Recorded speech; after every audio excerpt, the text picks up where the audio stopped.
पाहिजे मला 1000 रुपये द्या पुढलं बोला. अगदी कोणता आहे का तिथं बरी आहे. मी काय का 500 रुपयाची नोट नाही देऊ आता जराचे मला देऊ म्हणतो 3,500 निघले येतं. मी म्हणले अहो 5,000 होते नाही का मावशी म्हणला घ्या तुमचे पैसे माघारी म्हणला सगळं द्या मला म्हणला वाटलं तर. पण माझ्यापाशी सगळे मिळून 5,500 होते.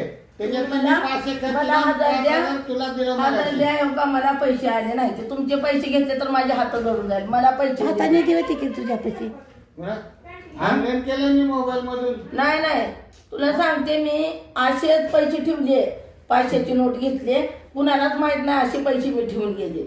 मग पैसे कुणाला माहित आहे ते नाही हा 500ची नोट नाही दे की मी बाजारात मी नेल म्हणणार 500ची नोट घेऊन गेले मला सामान आणायचं होतं. लबाड मी कशाला बोलू येत मी इतकी कुणाचे पैसेच घेत नव्हतं रे मला लबाड बऱ्या का हवळ इवलेली आता गेले कुठे पैसे मग हा समोर माझे पैसे आपण घेतले 5,000 मला कळतच नाही ते बाबा. कळत नाही तर मग माघार द्यायचं मला आता नाही पैसे द्या आणि माझ्याकडे निघाले 5,000 आहे ते म्हणून घेतली मापली मला काय मित्रांनो, सांगू का नाही, मला 1000 रुपये द्या. सबस्क्रायबर करा लवकरात लवकर सबस्क्रायबर करा आणि भांडणं मिटणार नाही तुम्ही सबस्क्रायबर करा.